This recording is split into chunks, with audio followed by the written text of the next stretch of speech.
Whoa! What? Oh God, what? Tenterhooks. Oh, I'll never understand anything. Simulation Je ne comprendrai hypothesis. jamais rien. Dopamine helps us set goals, plan, and take action to achieve them. Provides a sense of purpose and drive.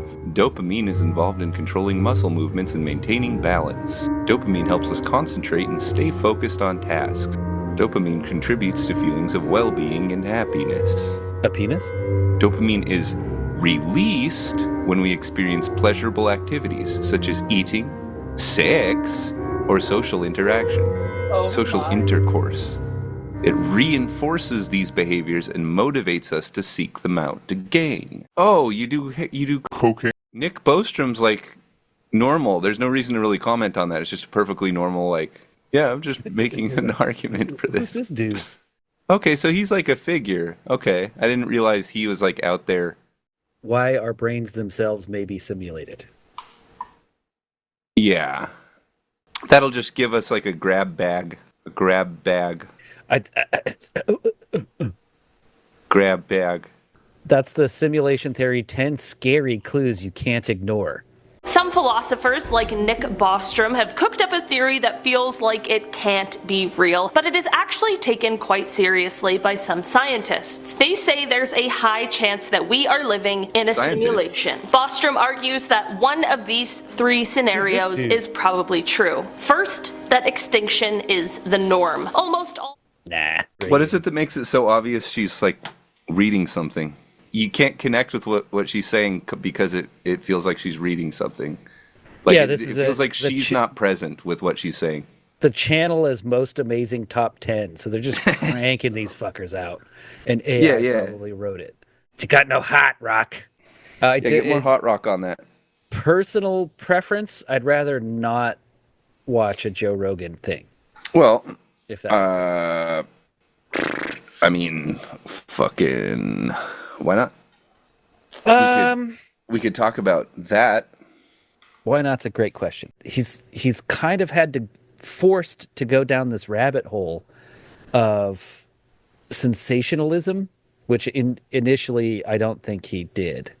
I guess the people that watch it religiously, no matter what they talk about, will change their mind, and then they will fight to the death for whatever they heard on the Joe Rogan show. It's not Joe Rogan himself. I like Joe Rogan. And well, see, I'm coming from the opposite camp. I kind of feel like Joe Rogan himself is one of those people who like watches the Joe Rogan show and becomes convinced of everything that they say for like 25 minutes until someone else comes on the show that contradicts that. I also kind of feel like he just got paid off by a bunch of people. Like it got really big. Yeah.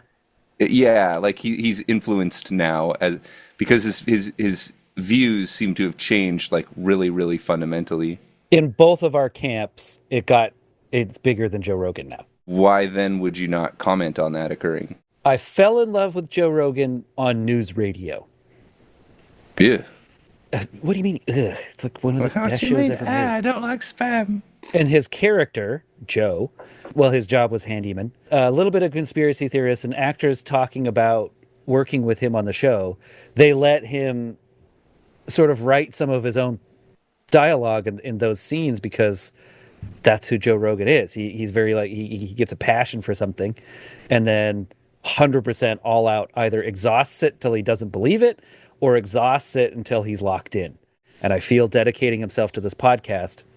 Yes, in the beginning it was something he was really interested in. I don't say he's disinterested now, but now it's a major income source.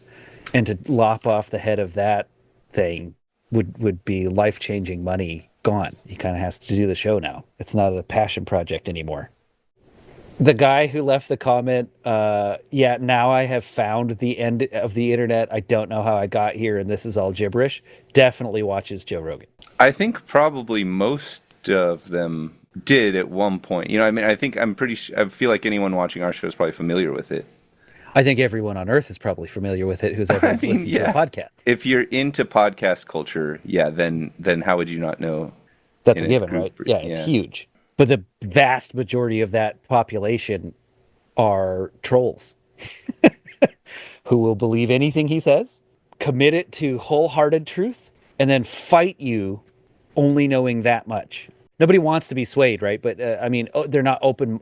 And this is a gross generalization. Adam, if you like the Joe Rogan show and you listen to it religiously, God bless. I feel like it's the mob mentality with that show. So we're like hiding from the mob of Joe Rogan fans? Yeah. So that seems like a reasonable thing to comment on. It's What? Wait, what? We're talking about dominant cultural thrusts, like what influences people to believe what they believe. How does Levels relate to these characters who are Red. like, yeah. I mean, yeah. It's well, platform based. green enabling like, red, not yeah. platform as in like this guy talks louder, so he must be right. Like it's Yeah, almost kind of. Yeah. almost like if I kind of like that show. How often do you I catch every episode. I'm gonna say one criticism and then like fist fight.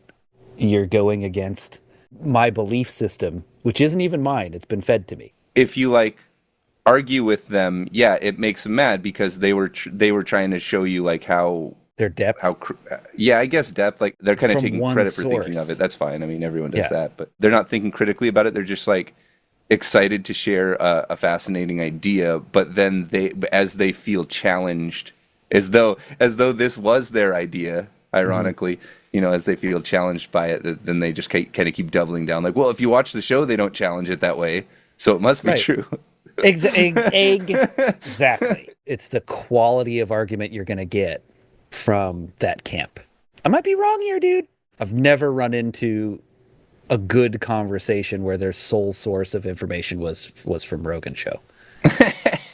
He does talk about really cool, interesting stuff. Yeah, that's And for sure. so to your point, someone who doesn't have a lot to say in the theoretical realm, coming from one source that is a little bit sensationalist, that's how you get clicks. You're banging your head against the wall. You're not actually having a conversation. You're just watching the show live. I don't care. I mean, I don't. You're dipping your toe into why I don't want to mix camps, and that's fine. You should challenge me on that. You make one criticism, and now all we have is trolls. Well, good, because then What do you mean they're going to be making videos where they're like, look at this stupid unThinkMe channel. They're so wrong about everything. They don't like Joe Rogan. They don't get rid of Joe Rogan. And then there's like people hunting you down. Like, oh, I got to find out how wrong unThinkMe is. And I got to click on their videos and find out how wrong they are. Extremists. All right, so we're doing Joe Rogan. I don't think we need to search for it or away from it. I just think it was right there. Yeah, I don't think on Joe Rogan. It's just whatever, it's just it's Joe Low-hanging Rogan. fruit, Yeah. right? Oh my God, we're doing it. All right. Well, hello there, everybody, and welcome to the show. This is unThinkMe, and my name is Adam. I am not an octopus. I'm an ordinary person. Quadrupus. Hey, I'm James. Welcome to the show. It's unThinkMe once again. Please don't cancel us. And The best way to get known in this day and age is to get canceled. But no half-ass canceling. We're not saying don't hit like and subscribe and share with your friends. That's not the kind of canceling that we're terrified of. We are worried about the kind of canceling where you make videos about how wrong we are about everything, and you're all over the discussion forum saying, look how incorrect unThinkMe is in their assessment of this situation. Share, subscribe, like, send to your friends. Start a hotline saying how wrong we are. so your cancellation actually just made you extremely popular because It's like, you're the talk why of the heck town. is anyone talking about the author of the Harry Potter books other than cancel culture? It's not based on the quality of contemporary works. Dun, dun, dun. Choose your combatant. Oh my. Greentality. Nobody wins. Well, we got Nick Bostrom, who I believe is the coiner, like the person who made this theory famous, simulation hypothesis. Where's the Tylenol? We long for the days of biological independence, and we would like to see what was it like when they first started inventing phones? What was it like when the internet was first opened up for people? Joe's like, when the internet, think about when the internet first opened up, as though there were like lines of people like, oh, I can't wait to get on Facebook. Like, Okay. no, we were there. It was like nobody cared, nobody noticed. Like, oh, what's that? What's this weird thing? It was that's like what he's that getting. That's the part he's getting at. When to everyone. Alexander Graham Bell made his first call and they said, ahoy, ahoy, nobody gave a shit. when the internet first internet on, no one gave a shit. Last week when we talked about Elon, it was 2016, and he's like, yeah, AI is almost a thing. It's a thing now. It's becoming something people care about, but still no one really gives a shit. I think there's certainly it wasn't like there was a line of people like, can't wait for that AI because I already know what to do with it. Yeah, I already know how it works. Thing. No one gives a real shit other than fear, which is pretty standard. Yeah, marketing new tech is not a matter of letting people know that it's arrived. It's a matter of getting people to understand that they want it. Yeah. Other than that like 1 in 4,000 person who's just always looking for new tech and is going to waste a lot of time. You didn't know how you had, and here's how we're going to fix it. You don't understand how it can be used to solve your problems. It's a little bit too much of a coincidence. When you say a little too much of a coincidence, how so? So what are the chances that just by chance you would happen to be living in the most interesting time in history, being like a celebrity, like whatever, that's pretty low prior probability. Like most people, like for me? Well, that could just be. I mean, if there's a lottery, somebody's got to have the ticket, right? Or we are wrong about this whole picture. Wait. Okay. How much have you? Do you get what the fuck? So saying because things are weird, we need an alternative explanation for why things are weird. They're both kind of like flirting. They're pulling it towards a certain thing. So why are we doing this? Like we're talking about how crazy new tech is. So we need some sort of theory to explain why it's so crazy that technology is changing. It's like I'm already starting to lose you. Technology is changing. There's no need for any alternative reality to explain this. As technology changes, people are slow to adopt to it because their lifestyle is they use the technology that already exists. Nobody was excited about the phone, and now look. No one was really excited about the internet, but now look. And no one is an absolute. Very few people were excited about X, and now look. So AI, then look. They're sweeping the leg. So this is considered like related to AI, I guess. Like it's a smart universe, like the universe as it conjures up the things that we experience. Something, some grand thing is programming your simulation as you go. It would have to be AI to do it in basically real time. Well, I mean, or they could just set the initial conditions and have the universe simulation exist in an actual data state. So it's not rendering things into being, they're just all there. You know? The assets are there. They're not being rendered they're not being created as you encounter them. They're just there as data, and then you pick up that data yourself as an agent. If we were to be in such a simulated world, so much so that we didn't even know, we're not the beta testers. It's launched.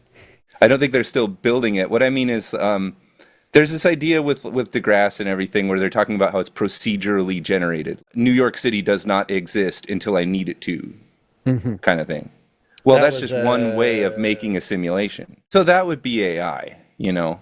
Mm-hmm. But it's it wouldn't be though, because our reality is not like AI. It's not guessing the most likely thing. A lot of unlikely things happen all the time, because there's things that we're unaware of. Surprises happen. So it's not acting as though it's rendering stuff in response to us being here. It's acting as though everything exists in a data state, and our agent, our data state, comes to it. So that doesn't require AI.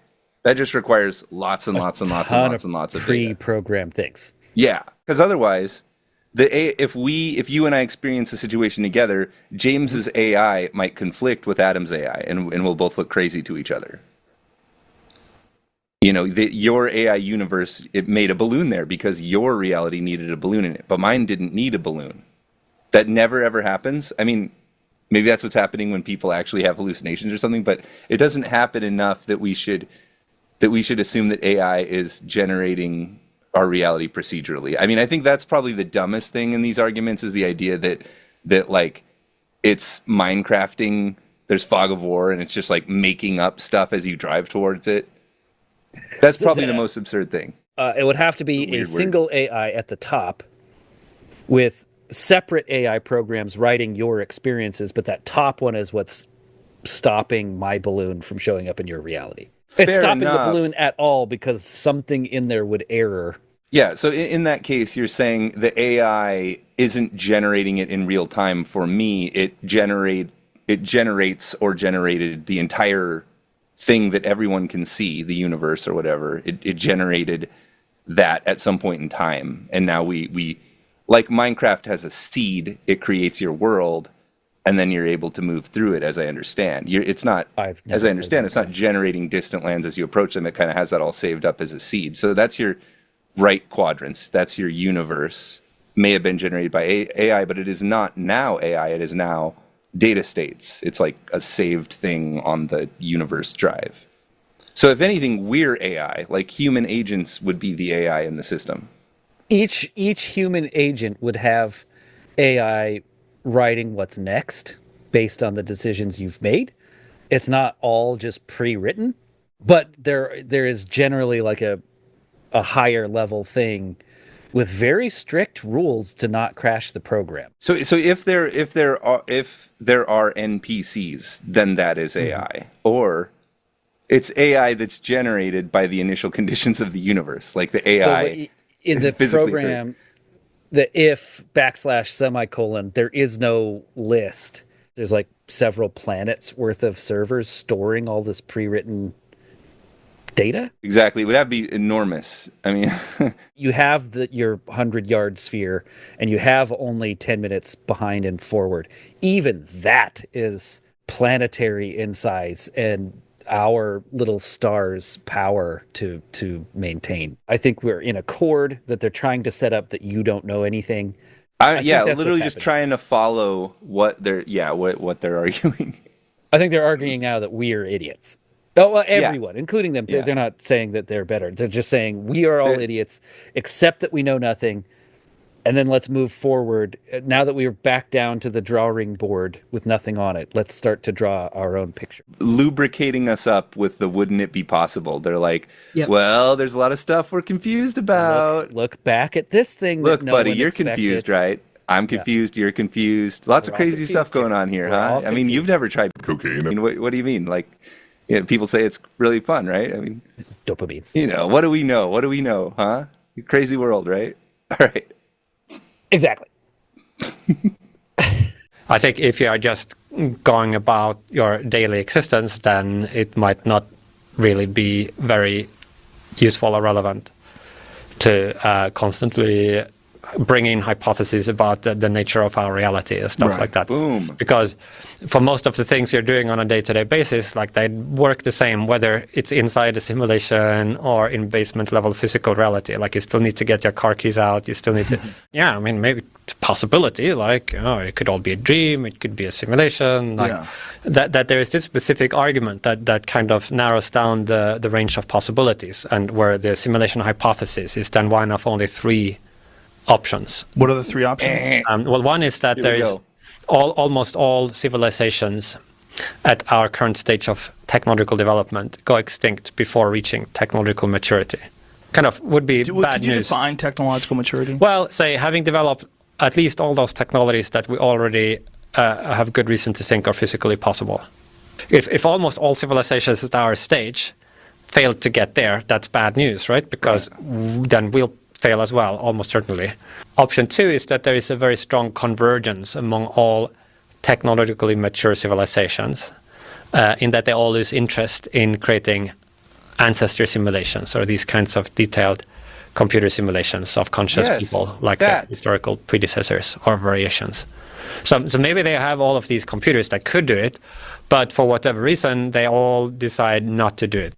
We have never had interest in ancestor simulations. What do you mean? We lose interest. We don't have any interest in ancestor simulations. We don't really know much about these post-human creatures and what they want to do and don't want to do. So post-human creatures. Well, I'd imagine that by the time they have the technology to do this, they would also have enhanced themselves in many different ways. Right. And so perhaps enhancing their ability to recognize the consequences of creating some sort of a simulation. Yeah, they would almost certainly have cognitively enhanced themselves, for example. Well, is the concept of downloading consciousness into a computer, it almost ensures that there's going to be some type of simulation. Well, I mean, if you have the capability to do that, and Yes. also the motive, It would have to simulate something that resembles some sort of a biological interface. Otherwise, it's not going to know what to do, right? yeah.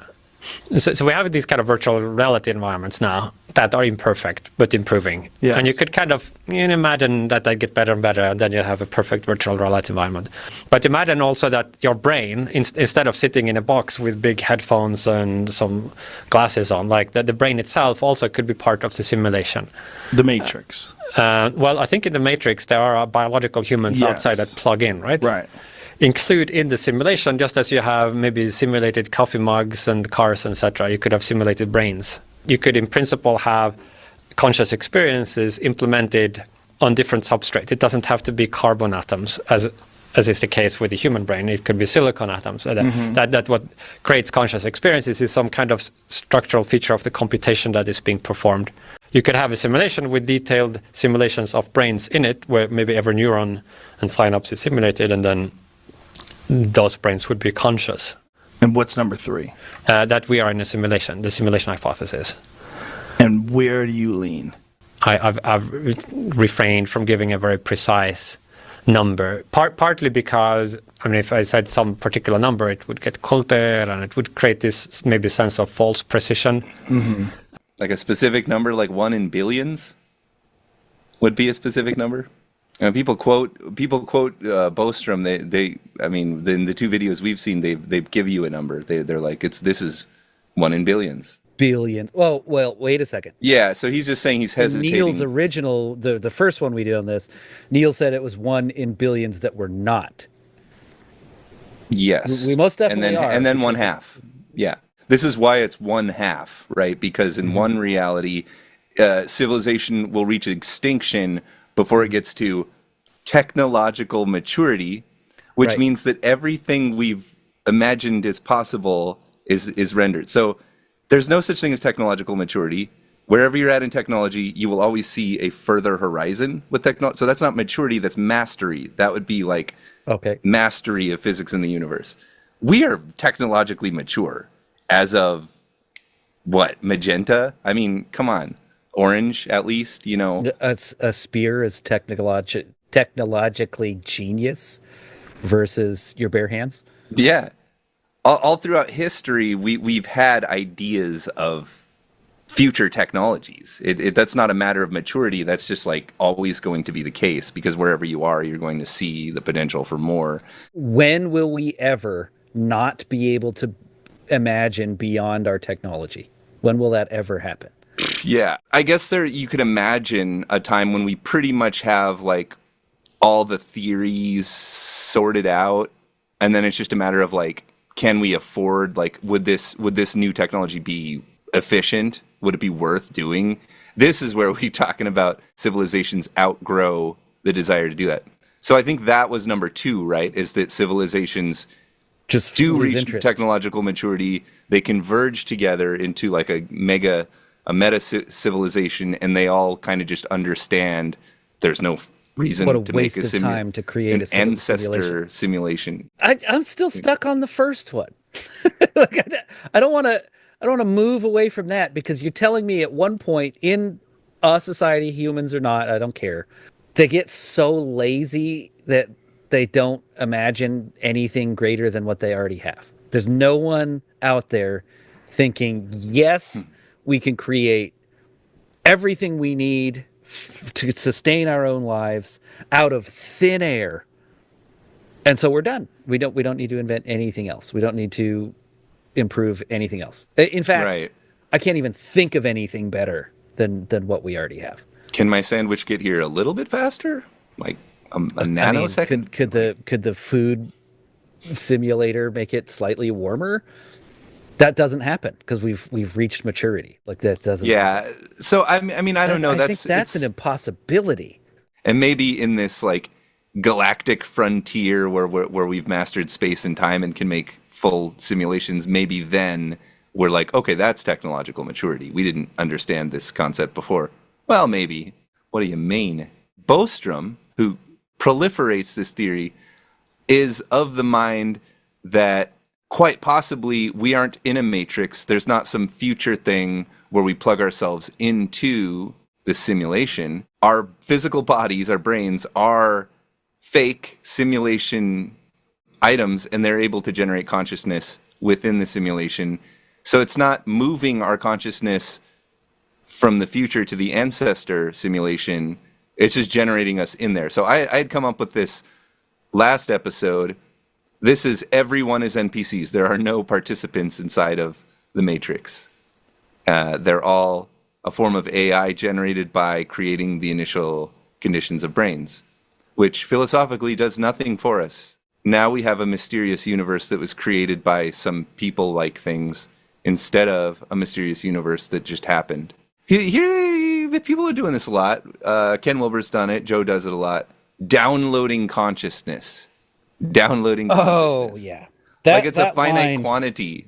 It's a physical thing. Yeah. There is a beginning and an end, a top, a bottom, and a left and a right. The consciousness is, there's your data information that you know, and then there's the consciousness data. It's like a little executable program. But I mean, I don't think that's realistic. I don't think that's how it works. I think that the data set is itself the consciousness. The way that the data set changes through experience is itself like what makes us feel like we're conscious. There's no little part of our brain that goes, I'm here, I'm Adam, and I have access to memories and sense information. It's all one big thing made of all kinds of different information acting in concert together. So downloading consciousness, you would be downloading like not just the pilot or the witness or whatever, you'd be downloading a bunch of memories and sensations that formed that into being, because we don't have any concept of that, of consciousness, without having experience. Oh, his body is destroyed, but we can save his mind. You're saving a recording. Like you can't alter. Well, I mean, I suppose you could through programming once you get all of your memory, sense memories, feeling memories, psychological, physical, all that's downloaded. You could go back and alter it, but why? Nothing's experiencing it. It's just a recording. Yeah, like when you say downloading consciousness, I would continue to be subjectively here, and then a new thing would pop up that would also be my subjective consciousness in its own instance. Or do I experience switching from being an atom, and then that goes away, downloaded into the new thing? Like, is it duplicated, or is it like cut, pasted? I think the science fiction part is cut and pasted. You're removed from the physical world and enter into the world of circuits. Yeah. The reality part of it is duplication. You're going to be different. I mean, every second your two consciousnesses are apart, only being recognized by you, the present. The other one gets more different by the second. You're in random amount of time, a year. Well, sure, a year later, you will make different decisions. Like twin studies.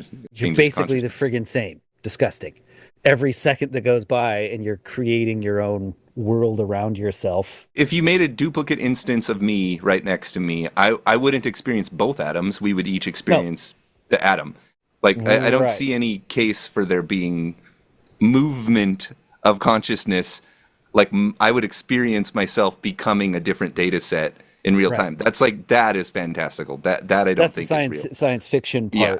Every biological human's consciousness, whether you were born and raised in Manhattan or born and raised in the mountains of West Virginia, like, man, I just want to get away from it all. Like, no running water, no heat, no power. I just want to do it all myself.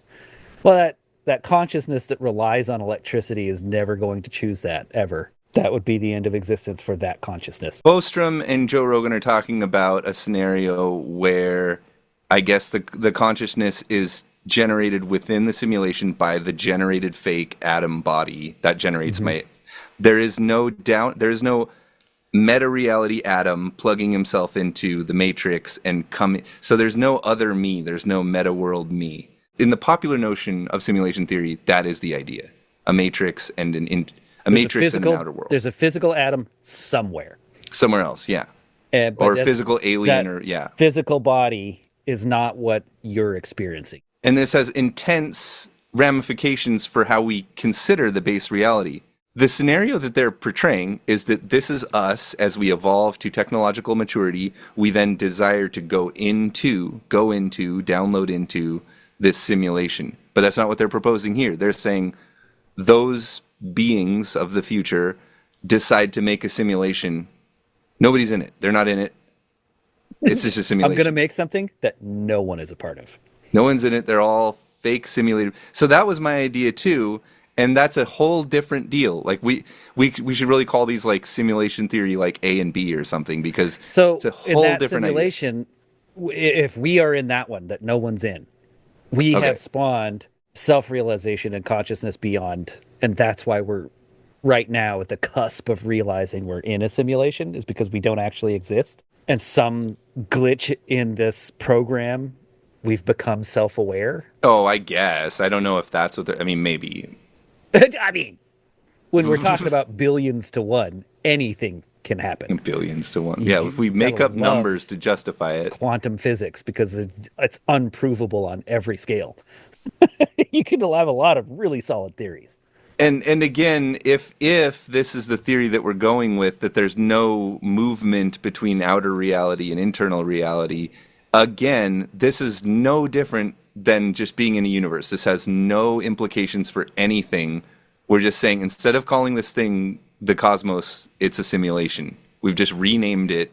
And that's what they're saying too. It doesn't have any effect on anything, because all of reality is our simulation or our universe. You still have to go get your car keys. Yeah, regardless of which it is. Mundane thing. So thinking about it is pointless. If it has no ultimate like moral implications, or if there's nothing you can do about it ever. What do you achieve? So they're saying get out of the simulation. What does that mean now? Because we've changed the nature of what the simulation. The AIs in the simulation don't get out of it. What goal do I have in some other reality outside of this one that I can't access? Maybe to shut down the simulation or whatever. For everyone. Juice it up, give it all the goods. The world burn. Put on the cheat codes. Hack it and win the lottery, yeah. Cheat codes. So one two would be there's we never NPCs. Got to the point where we could do it.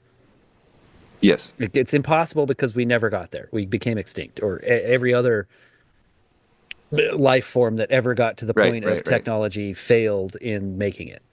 2 was they didn't care to make it. They got there, they didn't care. And 3 is, we're in it. But those aren't different things. They're all the same thing.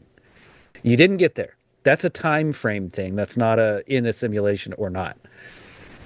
We didn't care to do it. That's a time frame thing, not in a simulation or not. But we're in the simulation. That's the big jump that you were talking about with Elon, where I'm going to give you 2 believable scenarios and then throw one way off into left field. So we got there, we cared to do it, and now we're in it. They're all the same thing. They're not 3 different things, I don't believe. But I think in the third one, there is a simulation made in some reality of another reality. First one, we didn't have the capability. Second one, we didn't care. We had the capability, didn't care. Third one, we already did it. I don't think those are 3 separate trains of thought. I think those are different points on the same timeline. On the same assumptions. Yeah, I mean, but it does change whether there is a whether this is a simulation or not, you know? Like those are mile markers for sure. No, but this reality that we're in scenario 1 is not a simulation, and in scenario 2 is not a simulation. In scenario 3, it is a simulation. Right. So it's 2 believable things, and then let me lull you with a lullaby of 2 very believable things, and then throw in my crazy ass fucking idea, and loosely link them together. Right, and the number of potentials there are has no effect on the probability that these are true. You know, they're like there's 3, so it's one of them, so it's 1/3 likelihood of each. Or Tyson says 1/2, you know. I used this once before. It's logarithmic. In order to surpass your technological maturity enough, then you have to make the decision to do it or not. So 1 had to be achieved before 2 could even be possible. Yeah. 2 had to be achieved before 3 would be even possible. Yeah. And that's why 3 is the obvious answer. That is interesting. I don't want to put statistics on it. Right, because if you put a low number in 1, 3 doesn't get higher, it gets lower. If you put a low number in 1, 2 doesn't get higher, it gets lower. Either I'm a giraffe or a person. Thus, it is 1/2 likely that I'm a giraffe. If we start talking about spiders, it is now 1/3 likely that I'm a person. Like, I'm sure But- he has infinite scenarios, and this is where he's broken it down into a conversation piece where very quickly you could understand these three concepts, right? Yeah, I can get that. That makes sense. Like, we don't have the technology, we didn't care to do it, or we're in it. But we didn't have the technology, we didn't care to do it. Where's that leap that we're just in it already? likelihood is not being factored in. It's a yes, no on number one. We had the technology or we didn't. But not equally likely yes, no. Right? Yeah, it's maybe. not 50-50. It's just we don't know how likely they are. But it's on or off. We have it or we don't. The probability is unrelated to the number of hypotheticals. I don't think anyone talking about this is understanding that. Like Tyson's saying it's like 50-50 or 1 in a billion. They're putting numbers on this. They're putting real... Right, and to That's this the danger. guy's, to credit this guy, he's not putting numbers on it. He's not. Because then No. he's He's wrong. staying logically safe and trying Yes. to lead us to make these fantastical assumptions. we go. Everyone else is just giving us the fantastical right out of the gates. I agree. And that's why I was drilling down on these three being the same, is because if you start to add numbers on it, it makes less sense. What do we know? The future is big. You could just make up any story, and we have no evidence for it. But it seems that there are actually, if you start to think everything through, quite tight constraints, probabilistically coherent views you could have. And it's kind of hard even to find one overall hypothesis that fits this and various other considerations. If there is one day the ability to create a simulation that it would be indiscernible from reality itself, 20 years from now, it might be indiscernible. Or maybe 20,000 years or 20 million years. Like the argument makes no assumption at all about how long it will take. Yeah. But one day, Yeah. if things continue to improve, and if that is the case, how do we know if we're in it? If you simulate the brain also, you have a cheaper overall system than if you have a biological component in the center surrounded by virtual reality gear. And so you could, for a given cost, I think, create many more ancestry simulations with simulated brains in them rather than biological brains with VR gear. In these scenarios where there would be a lot of simulations, most of those scenarios, which would be the kind of where everything is digital, because it's just cheaper with mature technology to do it that way. Mind fucks. When you really stop and think about reality itself, that if we are living in a simulation, like what is it and why and where's it go? How do I respond? How do I move forward? If I really do believe this is a simulation, what am I doing here? Yeah, those are big questions. Huge question. And some of them arise even if we're not in a simulation. Aha. Yeah. This is a mind fuck because you're thinking, like, what's the point? Yes. Why all this? Is this not exactly religion, though? This is what I was going to Or say. is it Yeah, like an is architect? okay, so we're in a simulation and now we're going like, "Oh my god, what's the point of this simulation? How do I respond to it? What am I supposed to Existential do?" Crisis, yeah. This is no different than being in a universe. Oh my god, what is the universe trying to do? What's my goal? How do I respond to this? It's the same. A universe and a simulation are not different in this regard. This is a great big mysterious thing that we're trying to figure out and respond to and do it correctly. How do I get the high score? Universe simulation, no different. How do I make it into heaven? Or how do I get reincarnated into something better than myself? Like, whatever religion, there's still those questions, and so you live by this playbook of how to go. I've got another guy. I don't physically, especially if I'm not physically a thing, if I'm just a program, why aren't I dying like every 10 seconds? Do you just forget that and start over? I mean, really, a universe, it's more important that you respond to being in a universe, because in the simulation, it's all set up. It's doing whatever it's supposed to do. So it actually doesn't require anything of you. But a universe, we don't know whether universes want people to do stuff or not. Atoms, molecules, and the absolute need to reproduce. That's your motivation as a biological being. Reproduce. That's As a biological being, but as a the conscious end game. universe, you may have different motives. Yeah, if we are a molecule in the universe's ass, we want to multiply it to make the ass bigger. If we are or if we aren't a biological thing in the metaverse, in the real life touchy-feely, why? It's sounding like he's saying, like, for science to, like, gather some information. I mean, What could possibly be the point of it? In Hitchhiker's Guide to the Galaxy, there we go, the Earth was a program to figure out what the meaning of life was. Nothing you do is significant. It's just trying to get down to why did things exist. So it was a biologically run program. And come back to me in a million years' time, and I'll give you the answer. Oh, that's a very long time. Yeah, no, but they went back. The answer was 42 because this is absolute bullshit. Yeah, it's really unclear like how a simulation planet or universe would help people who are in a position to build those things. Like why the mice would, they didn't need to actually build the planet. They probably could have just modeled it. If they have the technology to build a planet, they can probably imagine a planet easier, cheaper. Well, they reached technological maturity and they wanted to do it. Well, why don't you just look at your own history? Because once those two things are achieved, this part's pointless. I don't think Joe Rogan started out at ultraviolet in this conversation, but he went to magenta quick. Yeah. Why? People set up the simulation theory the same way, but the simulation theory that they share with you, it has different rules in each case so far. Neil deGrasse, Nick Bostrom, the originator of it. So these people spreading Bostrom's idea have different assumptions from Bostrom's, like procedurally generated and us being participants in a meta-reality. Get on with it.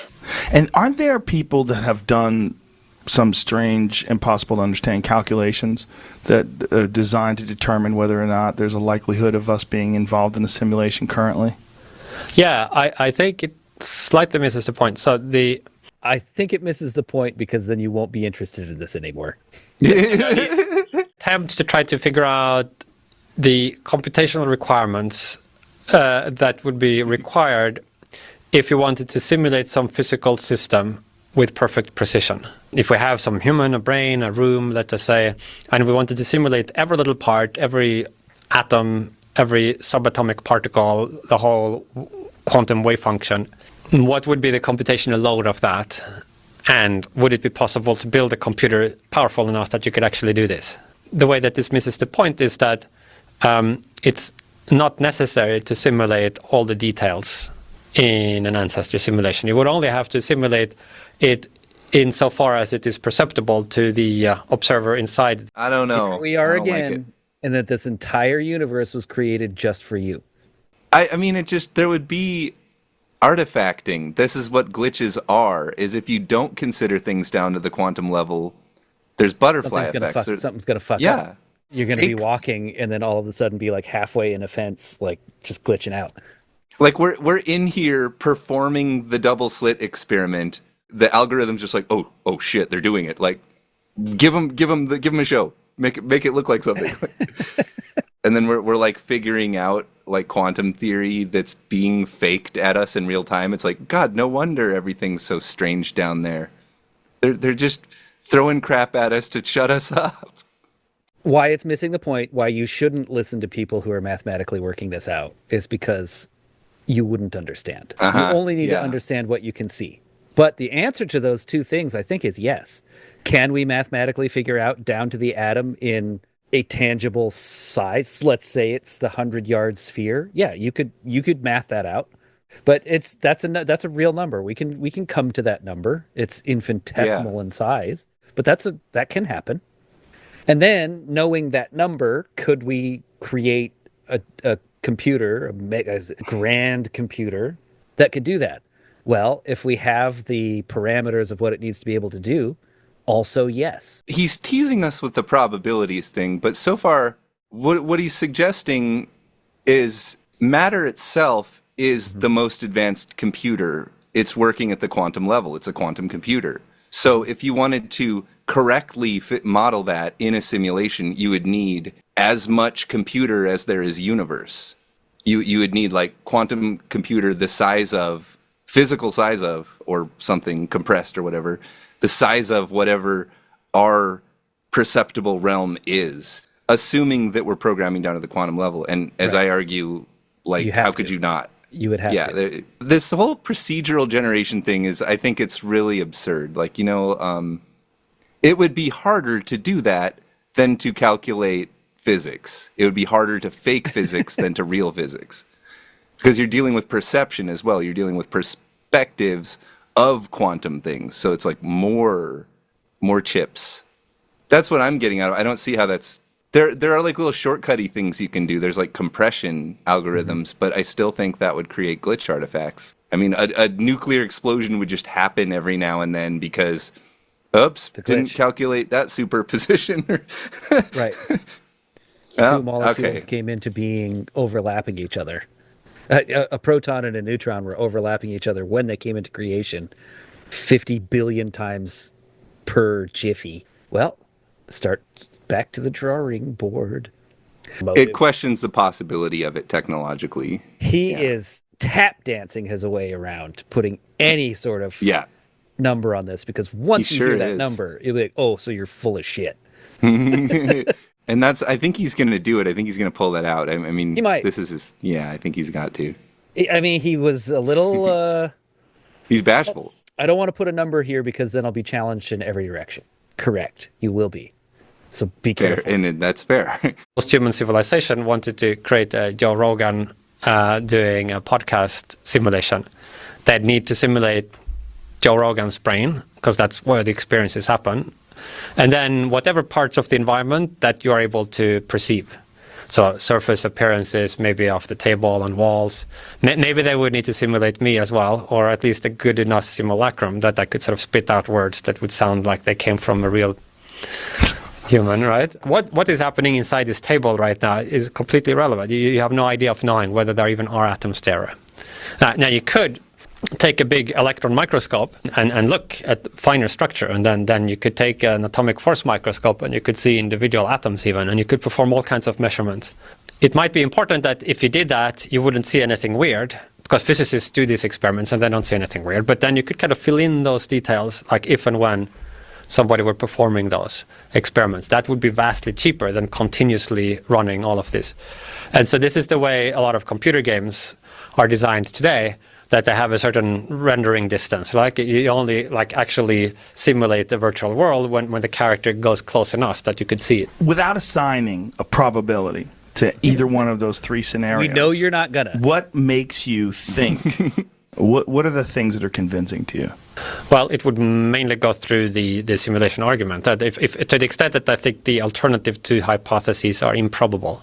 So suppose that the first two options are false. So some non-trivial fraction of civilizations at our stage do get through, and some non-trivial fraction of those are still interested. By using just a small portion of their resources, they could create very, very many simulations. Show that or argue for that by comparing the computational power of systems that we know are physically possible to build. We can't currently build them, but we could see that you could build them with nanotech, and if you have planetary-sized, resources. A mature civilization would have many, many orders of magnitude more, so that even if they just used 1% of their compute power of one planet for 1 minute, they could still run, thousands and thousands and thousands of these simulations. If the first two options are false, it would follow that there would be many, many more simulated experiences of our kind than there would be original experiences of our kind. Creating a simulation is almost inevitable.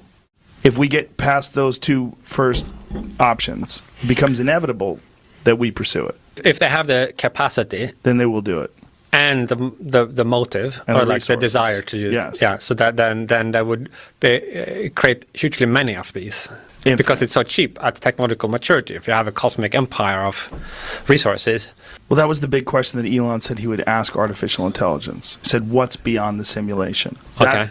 That's the real question. If this is a simulation. What would it be wise for us to do? Is there like some way that we can be helpful or have the best life, or whatever your goal is? Or is that ridiculous to even consider? Maybe it's beyond us. The question of what is outside? Yes. I don't think it's ridiculous to consider. I think it might be beyond us, but maybe we would be able to form some abstract conception. We are now faced with a completely different scenario. Simulations of any kind. This universe is a simulation of any kind. It's not a game for people to go into and be people in it. It's a whole different thing. It's like they're farming information or simulating, for science or something. He tap dances again around what the fuck would be the purpose motive. He said it again. But it's sounding a lot more like there's a base reality plethora, and it's not like this. It's not like a planet with people but it's some weird thing conceptually, and in that reality there's like billions and billions of these simulations that generate consciousness internally. That's just theology. I mean, that's just another meta-reality container, because then in that case, like, the universe is the same thing as it would be, but there's just meta information that we have no evidence for, other than this kind of theoretical argument that it could be done. So can you explain to me what heaven is like? So can you tell me what's outside of the simulation? Oh, you don't need to think about that. You can't imagine. Yeah. Same. And that's just the mystery. God is mysterious kind of thing. It's like, now the moral implications thing, that's kind of interesting. He's saying like, well, okay, celebrities are saying like, well, we got to get out of it. We have to understand what's outside of it. We have to have some relationship with the meta reality. On a platform, yeah. Yeah. Simulation people are kind of taking in that direction, but this is not really implied.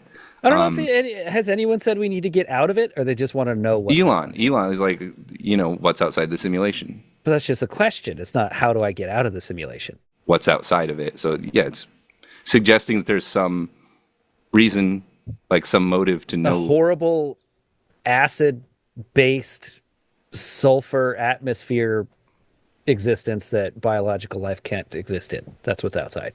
Several times now, he's implicated that you are the driver of this program. It's for you. You only need to know the 100-yard sphere thing, the 100-meter sphere, because it's for you. You are the only thing. Everything else is an NPC, including the desk and microphone you're using.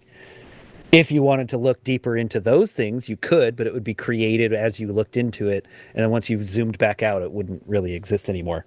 Just before I paused, and the reason I paused is he says, we. Well, now you've broken your own theory, because if you are both experiencing the simulation at the same time, it's not that 1,100-meter bubble anymore. It's all of existence all at once. He contradicted himself, and I didn't expect that. So in this video. He hasn't accounted for subjectivity, and that's not surprising. He's kind of dancing around it, and I mean, you really need to state, in your simulation theory, it really should indicate like no participants, one participant, all participants, some participants. That is part of the simulation theory. That's one little tiny part that you need to nail down if we're going to have any sort of cross-human discussion. Is, are we in agreement that this is all just me?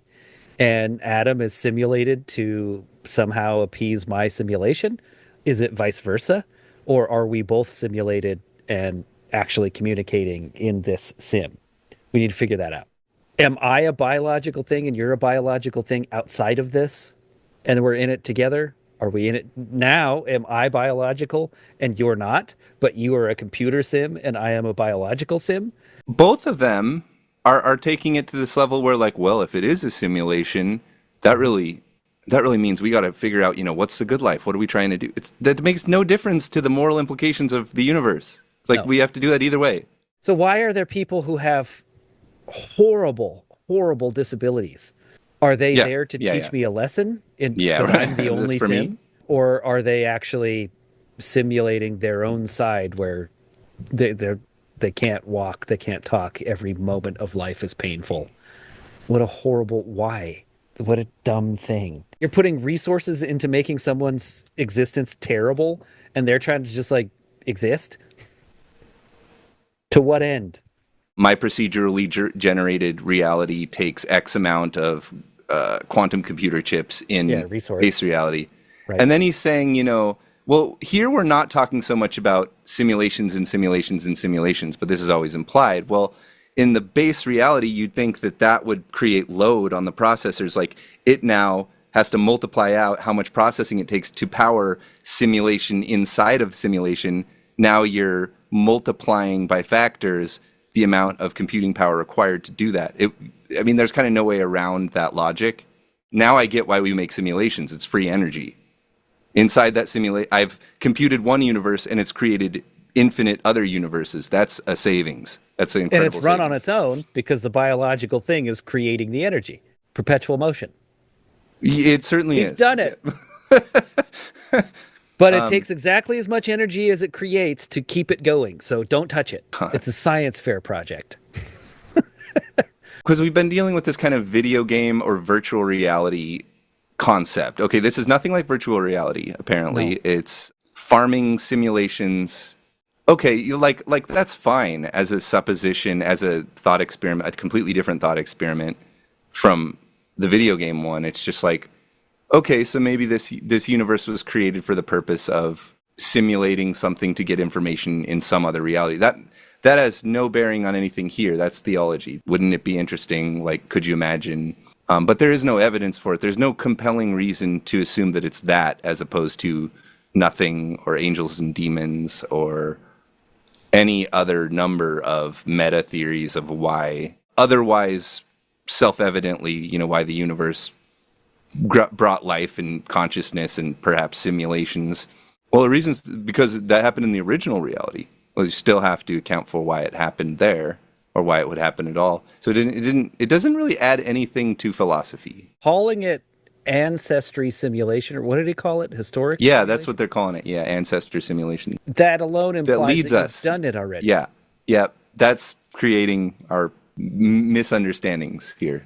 Why create something that has antiquated technology, antiquated thinking? Everything's antiquated. Check out this new game. Everything is something that you saw in a game in 1993, but with better graphics. I do like that Joe Rogan brought up that you'd have to have like haptic feedback. You have to smell, you have to see, you have to have temperature realization, you have to understand the passage of time. We'll program all that, but we're not going to program the fact that everything around us is decaying slowly. That would take too much. This table is just a sprite till I touch it, and then it's a 3D rendering. Once you touch it, once you walk around it, Yeah. you get bullet time on it. The more I'm listening to these, I feel like the more they're disproving themselves. In some base reality, we determine that we need a simulation for some purpose. Okay? I'm right there with Okay. you. And then we made a simulation, and here we are. We're in the simulation. We're fulfilling that purpose. Did you and I what create it? We put ourselves in it? Someone did out there, yeah, and now we or a fake us is, yeah, we're it's exactly like it looks, but we're in a simulation for some reason. And then here in our reality, we have some reason to build a simulation just like this, right? This is so far so good. Okay, why don't we just get that information from our simulation because we have the same problem? We eventually arrive at the same problem that would create a simulation? Yeah, our simulation is supposed to solve the problem, but we're going to build a simulation to solve that problem. We're the ones that are just use this one. I thought a little bit about this a moment ago about, well, if you start that many simulations to try to solve a problem, your own shortcomings are in that simulation. It's not the problem that you couldn't your own inability, your own lack of knowledge of the thing that you set out to make a simulation for. Whatever problem you had that required a simulation, that problem persists into the simulation. In the simulation because it's a problem you have. Like, damn it, one more. Hoping that one of these random tens of billions of simulations will come up with the answer. We're just Uno Mossing simulations. Just Yeah. Okay. Now this, double down. I'm going all in. We're gonna make one more simulation. That's gonna spit out the answer through all the different iterations of reality. Of why we 42, originally 42, 42.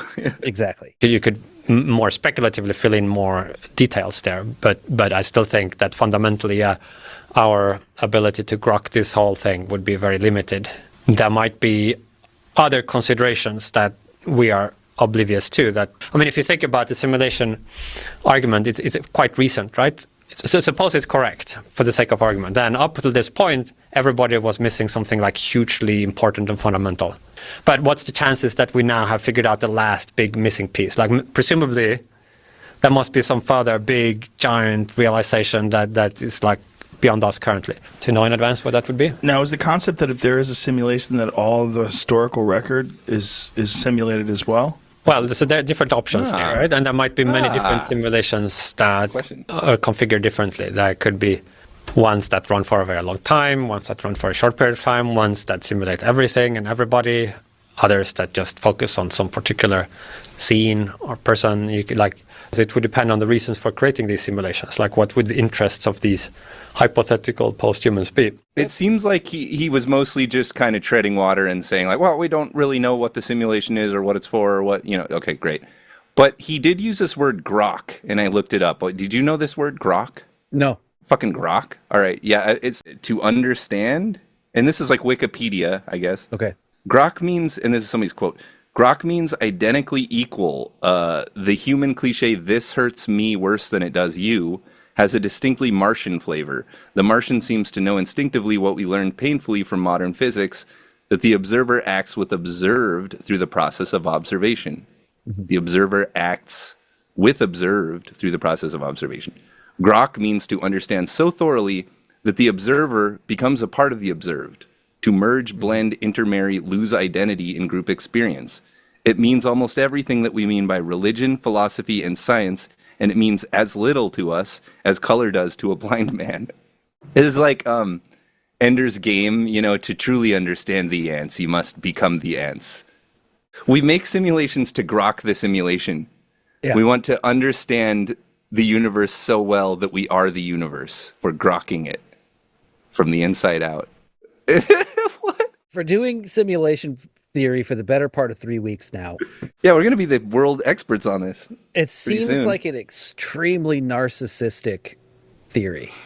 Every bit of resource is dedicated for you to live a life that we're beyond. What an absolute waste. And to believe you're in a simulation is really narcissistic. Anthropocentric kind of too. It's like to assume everything's based on this little thing going on Earth with people. You, not just Earth. But that's and the people. Whole point. Like you are conscious, right? Whether it's a simulation or not. Like you're the star of the show. Fucking narcissistic, bud. You're an accident of molecules that accidentally got consciousness that yearns for more because we're not psychologically mature enough to stop thinking about things beyond ourselves. Yeah, unfortunately, this is kind of how the orange meme version of reality is more true, because it's disappointing, because you're not the center of everything. It's not all about you. You're not the birthday boy here. You're just conscious matter. Which is special, but it kind of sucks too. It's special. And when we look at kind of these meta theories of reality, you always look for that. It's like, how is this some sort of justification for narcissistic thoughts, feelings, and actions? Is this, it's all a simulation anyway, or got to win that simulation. Yeah, because you can take it either way. Oh, it's just a simulation, or there's a simulation. We have a goal. There's a purpose. Mm-hmm. I mean, it's the same thing. It's just the universe. It's like everything's just happening. Who cares? Or like, oh my God, we're here and we're conscious. Like, do something. Like, clearly, we have to take advantage of this opportunity. When Joe asked, why? This is very much just another religion. He said, if we knew what was outside, or we had sort of an inclination, we would know how to do this correctly. Nick Bostrom. That's just very much religion. How to live your life correct. Which is great and fine. Just recognize, see it for what it is. See it for what it is. See it for what it is. As with most other human constructs, this must be for me. I mean, in Hitchhiker's Guide, again, it was all about the mice, actually, the whole time. Yeah. The mice were actually the whole point of everything. Oh, Earth? That wasn't about the human thing. That was just, that was a coincidence. And then, in classic human fashion, once they figured out the mice were in charge of everything, they fucking killed the mice. So I don't remember what alien movie it is, but the aliens come in, and then on the news, it's like, please stop shooting guns at the spaceships. We don't know what's going on here. This must want my cattle. Let us know in the comments if we should do 10 more series. It's been good for us. Show is now. But it was in the beginning, I was shaky on if this was a point that needed to be looked into. And I didn't really know where I was going to stand coming out the other side. Personally, I feel the more I hear it talked about through educated and lauded people on the topic, the less I believe this is a thing. Yeah, we're just, contemporary philosophical trends. We want to put like a little bit of some sort of an integral response to it, even if we're just kind of flying by the seat of the pants. Just looking at it as philosophy, I think we're tending to look at it more as like in the lens of tech, which kind of colors it in a certain way. But thinking of it as philosophy, there's nothing new going on here. You invent the freaking boat, and all of a sudden there are people like, maybe there's like lands thousands and thousands of miles away, and all of a sudden we have these like crazy theories. No one can swim far enough to touch anything else. It's water forever. Sci-fi creates fantasy. Once you have kind of like, couldn't it be possible? Then you start going in these, I'm the center of the universe, I'm the second coming, all this, you get into narcissistic kind of just happens. Realities. Yeah. It's been a supreme pleasure to discuss this with you and with the audience today. We encourage and invite you to hit that like and subscribe button. Let us know what you think. Takes a second. It helps us out. It costs no cents for you, son. So go ahead and do that, or don't. We don't mind. Feel free to join us on our Discord, and do everything you can to support us. We'll get more integral theory out there, when we'll get to the bottom of everything going on all the time with our theory of everything. And everything. I'm Bruce. What is it that you do? It's what I do. Okay. Well, You're also Bruce? That's also all I've ever done. That's what we're up to. We are Bruce. Thanks for joining us. That's been an episode of unThinkMe with our harebrained ideas. We never said we were right. Hope to see you next time. About time to hit that old D trail. I'm Bruce. That's what I do. What do you call a Christian who misses church on purpose? I don't know, James. What do you Christian call? Bale. Okay, love you. Bye. Last week it was so big that it's so big. DJ Iceberg. Oh, it's so big. It's so big. And that's just the tip. Hey, wait. Hey, guys, I did email ContraPoints, all right? Just so you know, we're going to get ContraPoints on the show. Thank you.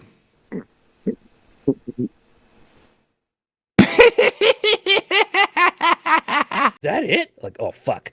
Those YouTube videos where it's like, hello, I'm Professor Gene Scheiman, and I'm an expert on neurobiological chemistry at Harvard University. And today I have my good friend, James Gonzalez. How you doing, buddy? it's like, not that we're not a little bit like that, but we're like, exactly like that. Yeah, it's so much more like that, where you can't even imagine young people, like, they're immediately just like, fuck this. Like, they're like, oh, are we on? Hi. This literally could be a podcast. They're very like stationary, and they're very serious. Like we have to get serious because we're talking about stuff that's hard to crunch. Like, people get it now, but when people used to appear on radio, they didn't get that it's like, everyone's listening, you're on a show. Like, Hey, I'm Doug from Kentuckyville, and I just called in. Hang on a second, I gotta switch my okay. Yeah. Well, I heard earlier. Sir, can you turn your radio down? Yeah. Yeah. Oh, sorry. Are we? There's this kind of thing. Yeah, we're live. Fuck you. If you're more engaged with internet culture and forums and video and live streams and things, you just kind of get used to that character a little more. It's like, it's not official. It's not like hosting, but it's you have to be more energetic than hanging out, talking on the phone. Neil deGrasse gets it. I mean, if Neil deGrasse gets it, why doesn't fucking Billy Idol get it?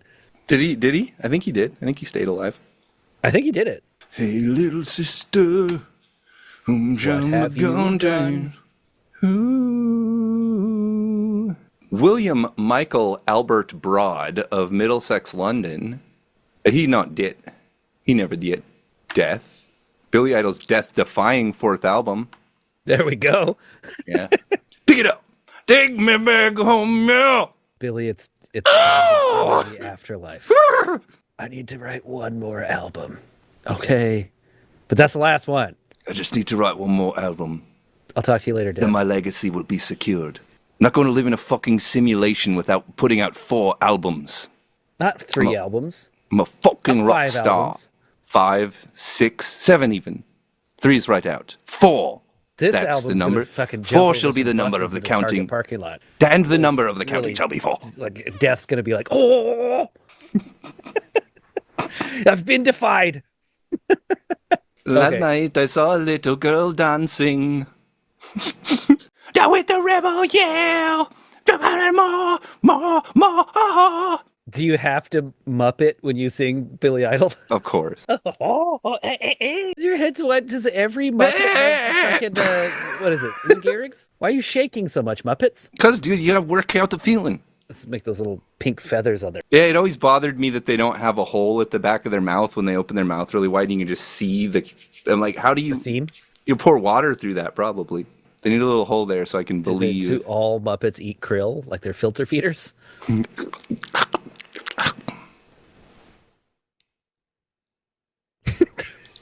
I do enjoy the taste of a ferret. Oh my god, did you just fucking fart? My goal is to use grok in context. This from Robert Heinlein, 1961 neologism. Look that one up. Why don't you? Don't forget to have your sloth spayed or neutered unless you want more sloths, which you do. Hey, Frankie, were you going to leave? No, I'm going to stay. Namaste. Namaste. They're clinging bitches. I'm getting out of here. I'll see you, buddy. I love you. Bye-bye. Have a great fucking life, you piece of shit. Show me that dog next time. Get out of here.